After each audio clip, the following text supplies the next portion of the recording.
사람들에게 통과 의례라는 것이 있는데요. 통과 의례라는 것은 사람이 태어나서 죽기까지의 과정 속에 거치는 탄생, 또 성년, 결혼, 장사 등의 수반되는 의례를 이야기하는데요. 즉 어린이가 태어나면 100일 잔치를 합니다. 요즘에는 아마 100일 잔치하는 사람이 별로 없는데요. 옛날에는 100일을 넘기면 또 산다 이렇게 생각해서 100일을 아주 귀하게 여겼죠. 그뿐만이 아니라 첫 돌을 맞이하면 돌잔치를 해요. 예전에 제가 그 돌잔치를 생각해 보면 생각나지는 않지만 알 수 있는 것은 이 돌 사진을 보면서 그냥 앞에 여러 가지 과자, 과일 올려놓고 사진 찍는 정도만 아마 한 것 같아. 경험하진 않았지만 아마 그랬을 것 같아. 그런데 요즘 보면 이 돌잔치가 일부에서 그렇지만 호텔에서 돌잔치를 한다고 해요. 그러니까 비용이 결혼식 버금가도록 쓰는 그런 일부 사람들 있어요. 또한 결혼식이 있죠. 또한 나이 들면 요즘에는 많이 없어졌지만 회갑잔치. 아마 인생 100세 시대니까 60은 청년이라서 아마 회갑잔치 한다라고 하는 게 좀 쑥스러우실 것 같아.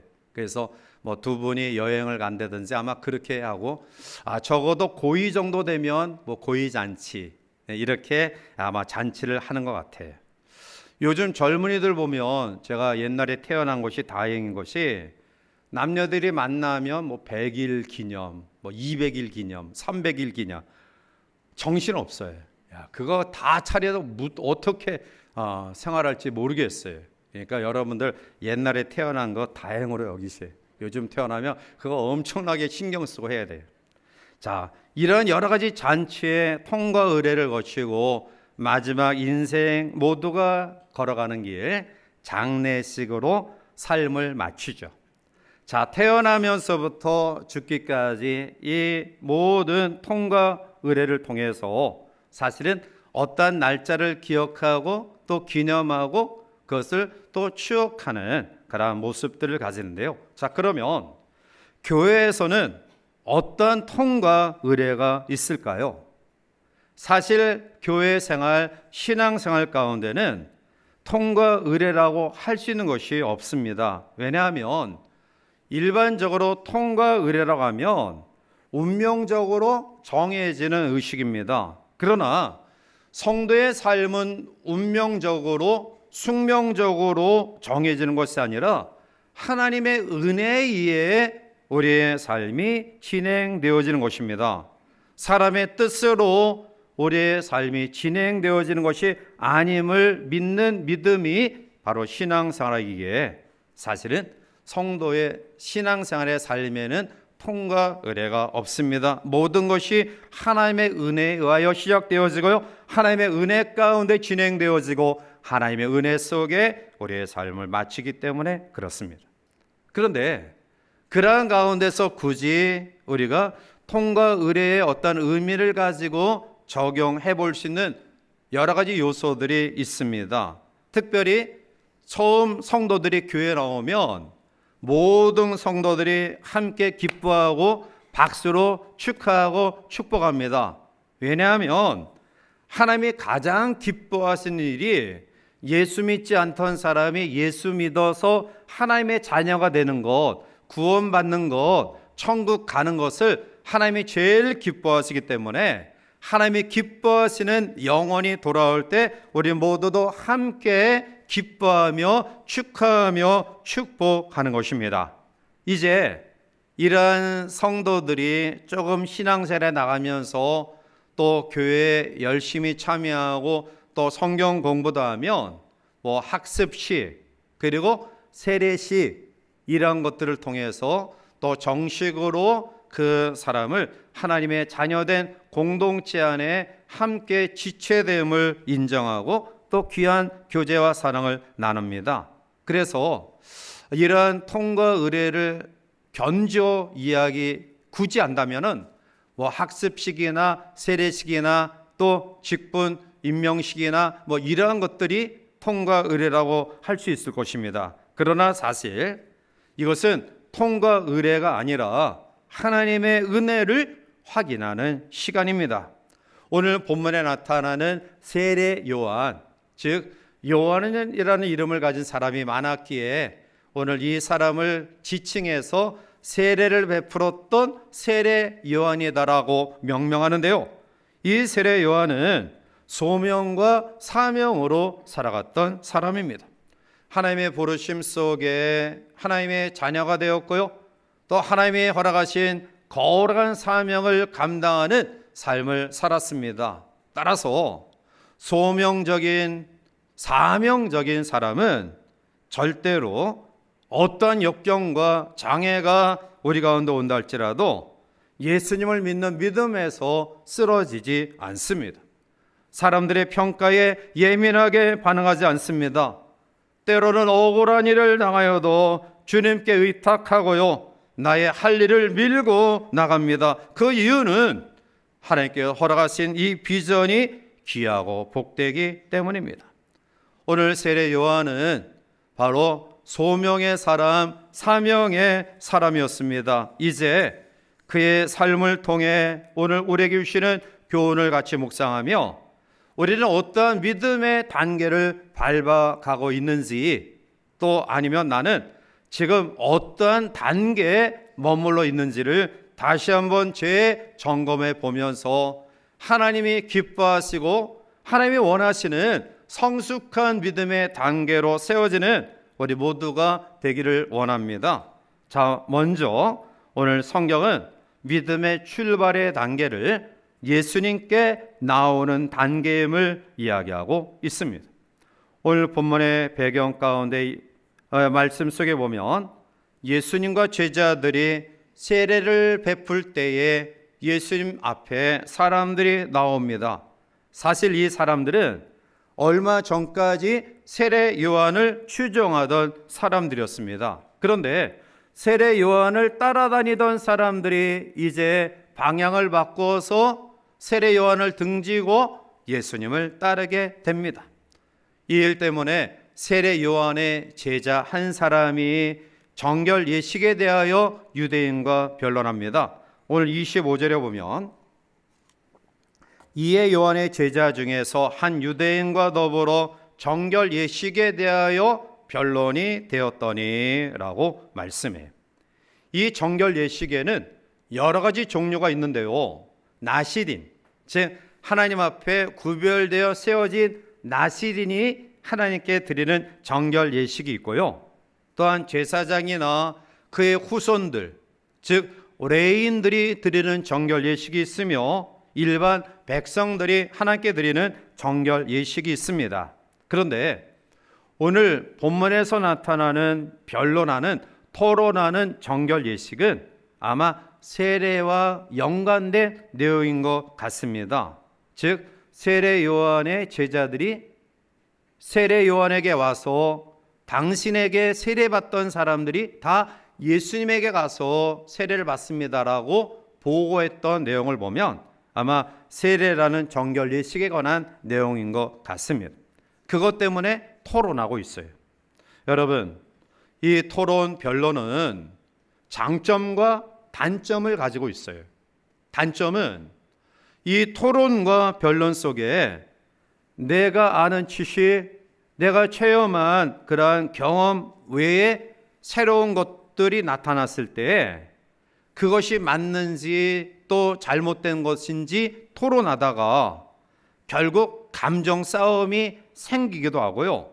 그리고 차이가 나는 그 의견을 수렴하지 못하고 결국 엇갈리는 상태에 머무를 수도 있죠.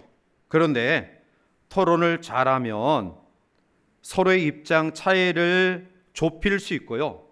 내가 그동안 경험과 지식으로 체험으로 알았던 이 부분들이 아마 좁은 소견이었구나, 잘못된 것이었구나 라고 자기의 생각을 바꾸어서 더 나아가 자기의 삶의 태도를 변화시키는 좋은 점이 있는 것입니다.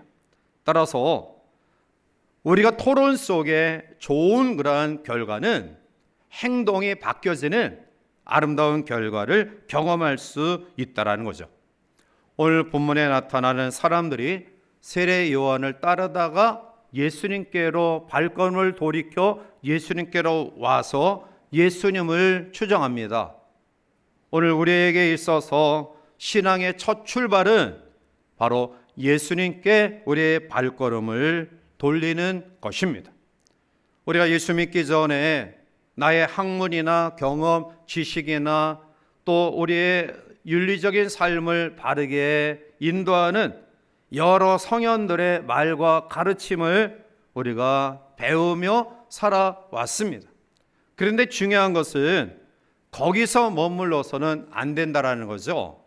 오늘 본문에 나타나는 세례 요한은 한 지역에서 그 시대 속에 그 주변에 제한된 지역에서 그 어둠을 밝히는 등불의 역할을 할 뿐이었습니다. 그러나 예수님은 온 인류의 어둠을 밝히는 빛의 역할을 감당하시는 분입니다. 요한복음 8장 12절에 예수께서 또 말씀하여 이르시되 나는 세상의 빛이니 나를 따르는 자는 어둠에 다니지 아니하고 생명의 빛을 얻으리라. 아멘. 예수님은 생명의 빛이에요. 예수님 당시에 그 세대를 마태복음 4장 16절에서는 이렇게 정의하고 있습니다.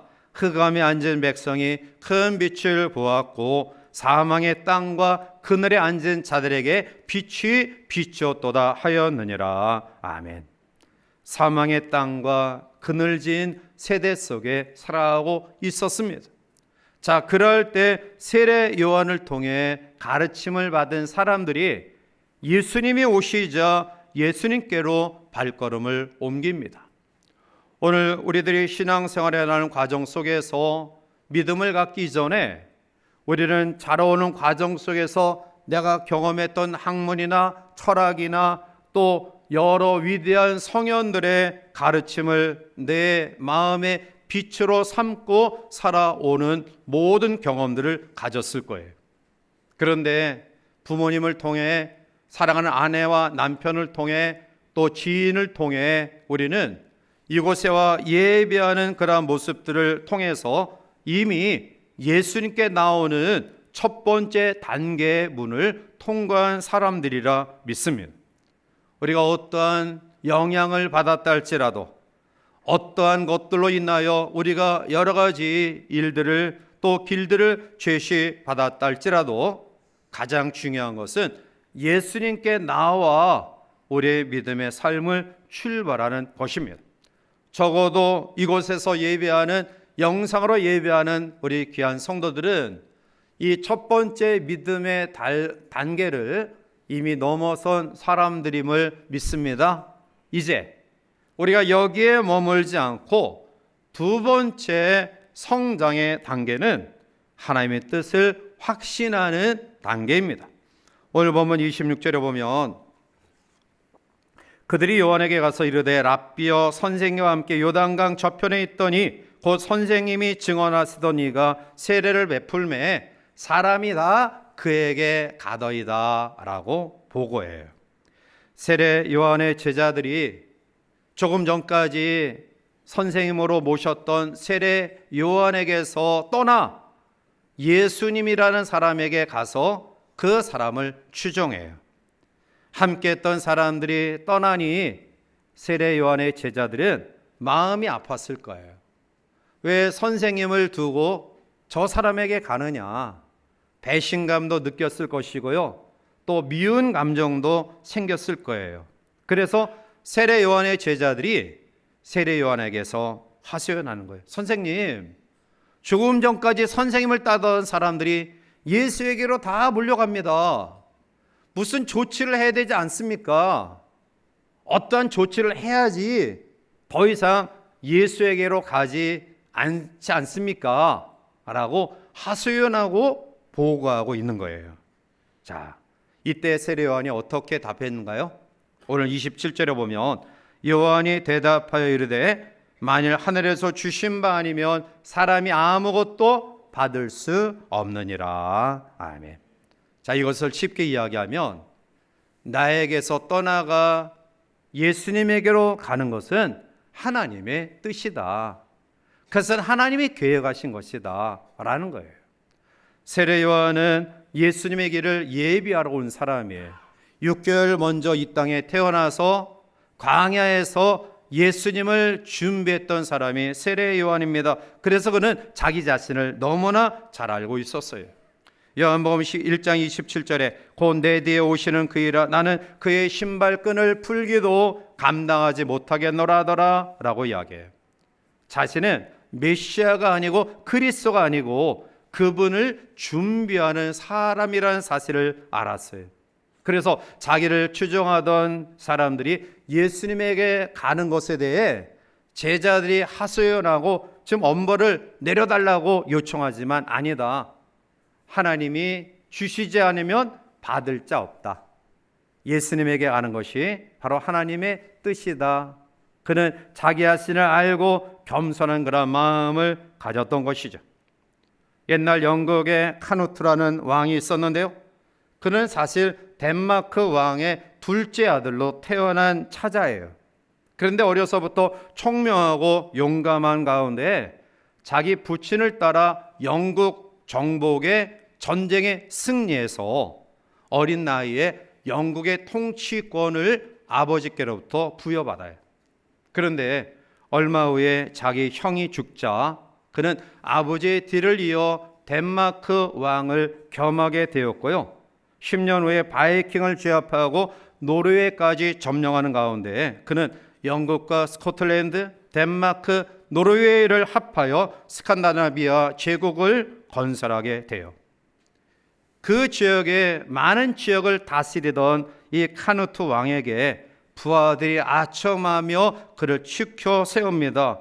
왕이시여, 왕의 한마디로 되지 않은 것이 이 세상에 없습니다 라고 왕을 한껏 치켜 세웁니다.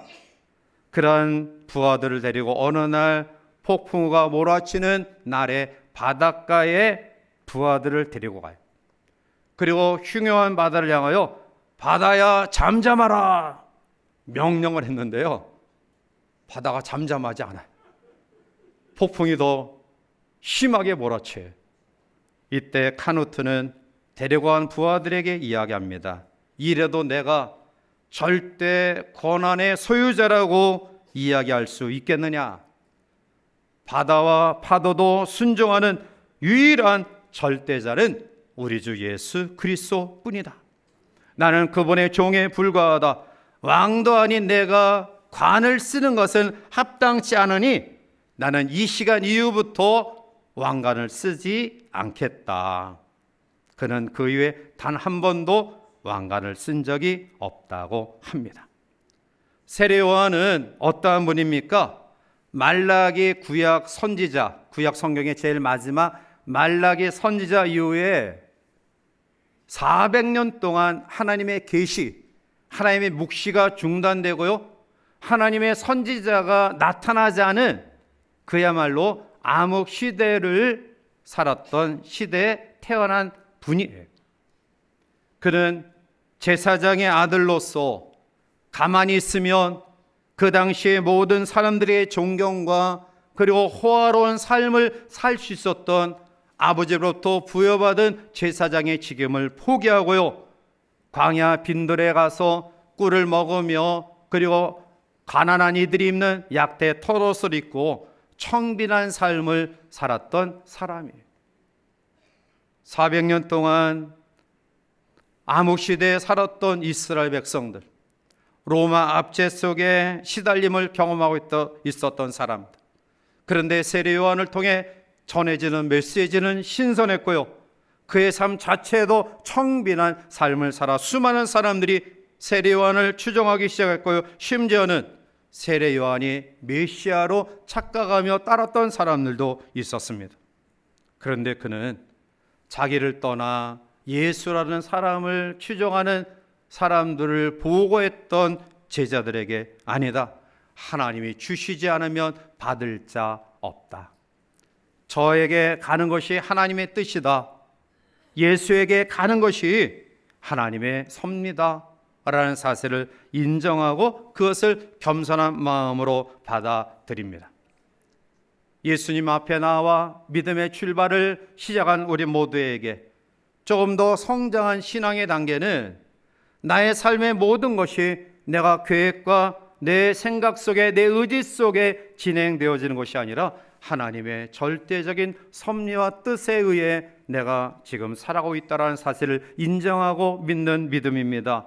우리가 이러한 믿음을 가질 때 쉽게 절망하지 않고요, 쉽게 교만하지 않고요, 쉽게 우리의 삶을 포기하지 않습니다. 모든 것이 하나님의 뜻 가운데로 진행되어지기에 나보다 높고 나보다 깊고 나보다 넓은 하나님의 그 놀라운 계획과 섭리하심이 나의 삶을 진행하고 있다는 사실을 믿는 믿음으로 늘 감사와 기쁨으로 충만한 삶을 살아갈 수 있는 것입니다. 이러한 아름다운 믿음의 단계가 우리 가운데 임하기를 주님의 이름으로 간절히 축원해 드립니다.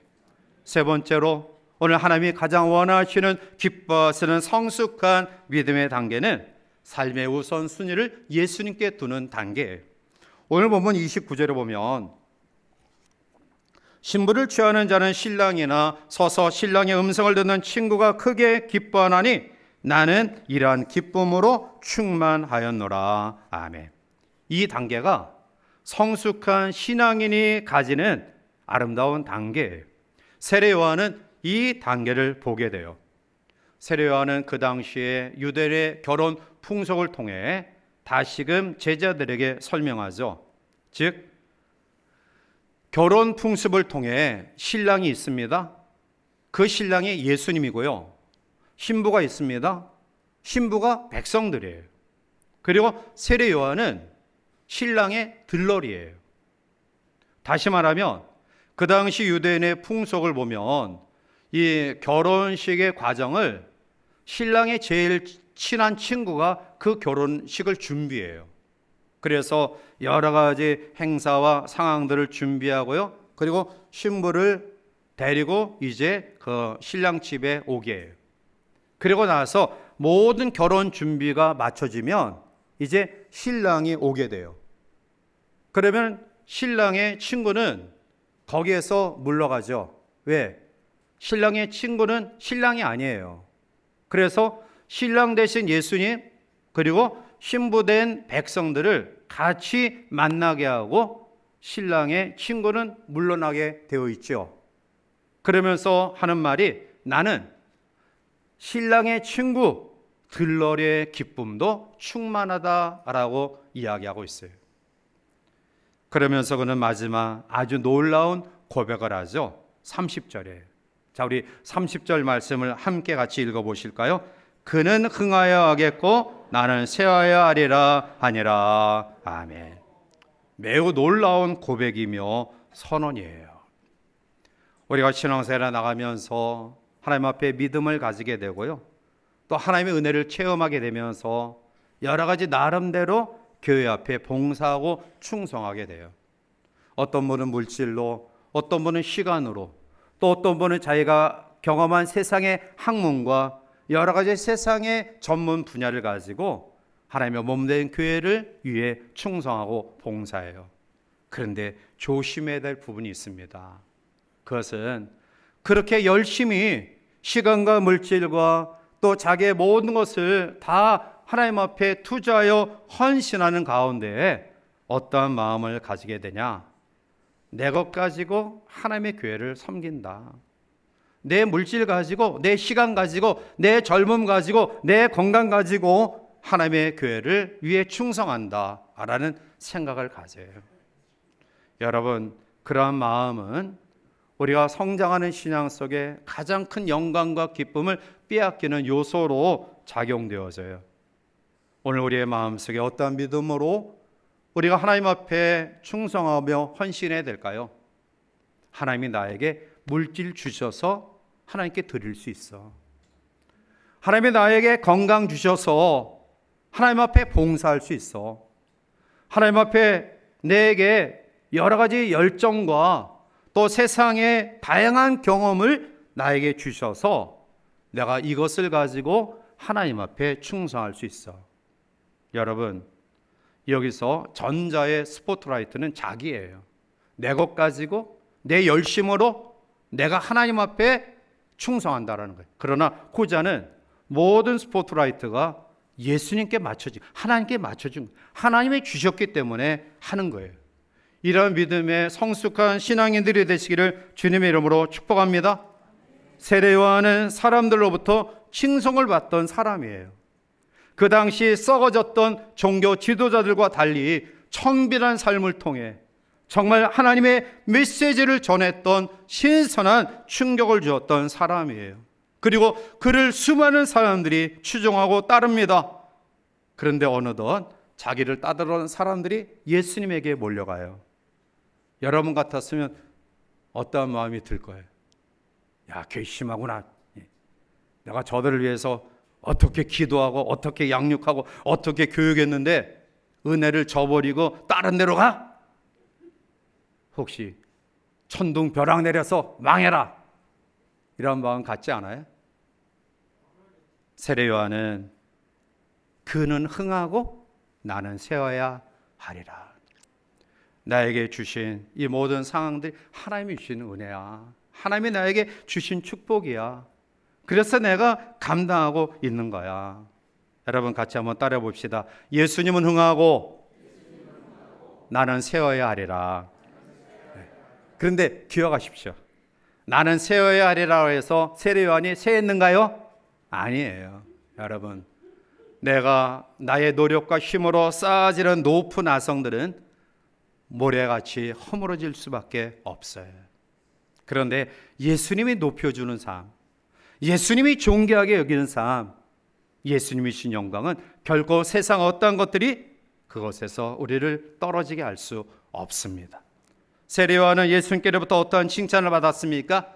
여자가 낳은 이 중에 이보다 더 큰 이가 일어남이 없도다. 참 신이신 예수님 외에 오고 가는 인류 역사 가운데 가장 위대한 사람이 세례 요한이다.